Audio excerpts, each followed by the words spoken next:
নমস্কার বন্ধুরা, আমি রুমেলা, রুমিস টেস্ট অ্যান্ড ট্রাভেলসে সকলকে স্বাগত। আজকের রেসিপি রুই মাছের ভাপ।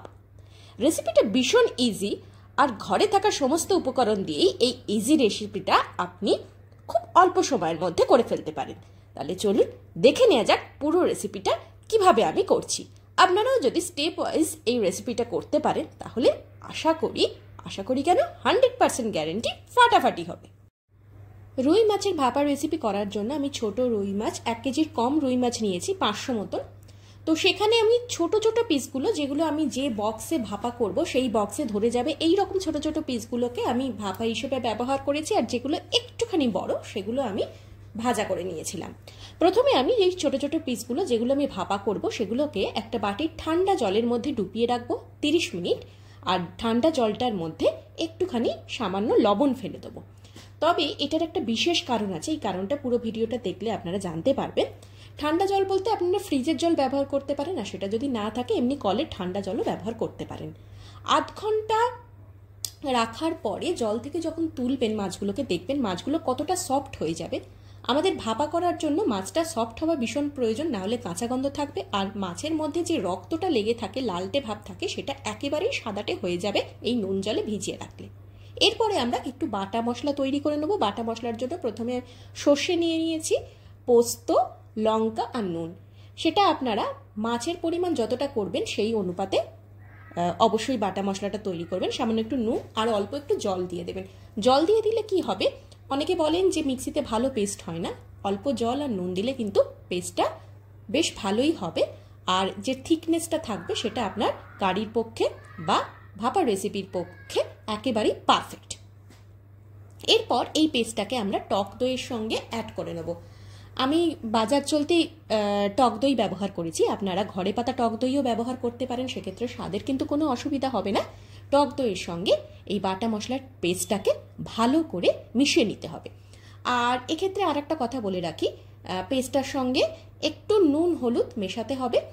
নুনটা আমি টেস্ট করে দেখেছিলাম, কারণ আমি বাটা মশলা যখন করেছিলাম তখন একটু অলরেডি নুন দিয়েছিলাম, কিন্তু এই মিক্সচারটা যখন আমি করব তখনও একটুখানি জিভে দিয়ে টেস্ট করে নিয়েছি।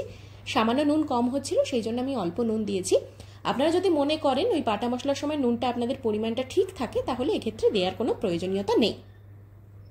এরপরে যে মাছগুলো আমরা জল ঝরিয়ে রেখেছি, ঠান্ডা জলে রাখার পরে সেই জলটাকে কিন্তু ফেলে দিতে হবে, জল ঝরিয়ে রেখেছি সেই মাছগুলোকে ভালো করে এই টিফিন বক্সের মধ্যে যে পেস্টটা আমরা করেছি সেটার মধ্যে ডুবিয়ে দিতে হবে। আমি এই পরিমাণ মতো টিফিন বক্সটা, স্টিলের টিফিন বক্স, এইতে আমার 5টা মিডিয়াম সাইজের 5টা মাছের পিস ধরেছে।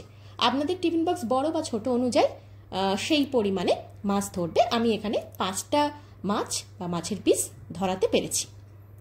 মাছগুলোকে ভালো করে মিক্সচারের মধ্যে ডুবিয়ে দিতে হবে, আর মশলাও গায়ে ভালো করে লাগিয়ে দিতে হবে। মাছটা মশলায় মাখামাখি হয়ে যাওয়ার পরে ওপর থেকে কাঁচা সর্ষের তেল ছড়িয়ে দিতে হবে।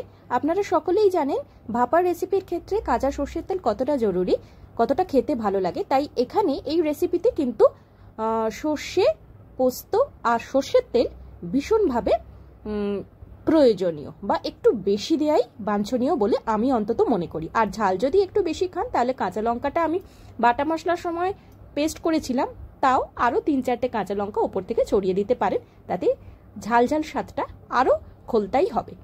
এরপরে কড়াইতে সামান্য একটু জল দিয়ে তার উপরে একটা স্ট্যান্ড বসিয়ে দিতে হবে, সেই স্ট্যান্ডের ওপরে বক্সটাকে রাখতে হবে।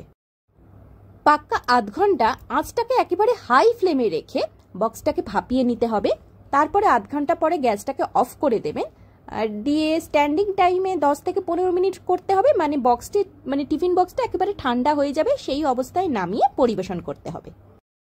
আমি স্ট্যান্ডিং টাইমে প্রায় 5 থেকে 10 মিনিট বা 15 মিনিট রেখে দিতে বলছি এই কারণেই, ভাপা হয়ে যাওয়ার পরেও মাছটার মধ্যে যদি সামান্য কিছু 10% বা 5% কাঁচা ভাব থেকে থাকে, ওই ভাপে ভাপে সেটা একেবারেই পুরোপুরি সেদ্ধ হয়ে যাবে মাছটা। যদিও আমি ঠান্ডা জলে যে ম্যারিনেট করে রেখেছিলাম, ঠান্ডা জলে ডুবিয়ে রেখেছিলাম, তাতে কিন্তু মাছটা এতই নরম হয়ে গেছে, আপনি 100% গ্যারেন্টি চোখ বুঝে এই আধ ঘন্টা টাইমই এনাফ। কিন্তু আধ ঘন্টার পরেও 5-10 মিনিট যদি রেখে দেন তাহলে একেবারে রেডি হয়ে যাবে রুই মাছের ভাপা। আপনারা দেখতেই পাচ্ছেন আমি স্ট্যান্ডিং টাইমে 10 মিনিট রেখেছিলাম, তারপরে টিফিন বক্স খুলতেই একেবারে সুন্দর গন্ধ, আর পাক্কা রেডি রুই মাছের ভাপা রেসিপি। পুরো ভিডিওটা কেমন লাগলো? ভালো লাগলে like, share, subscribe my channel Rumi's taste and travels, আর পাশে থাকা বেল আইকনটাকে অবশ্যই প্রেস করবেন যাতে রেসিপি সেকেন্ডের মধ্যে আপনার কাছে পৌঁছে যায়। আর যারা ফেসবুক থেকে দেখছেন তারা রুমিস টেস্ট অ্যান্ড ট্রাভেলস পেজটাকে ফলো করে রাখুন।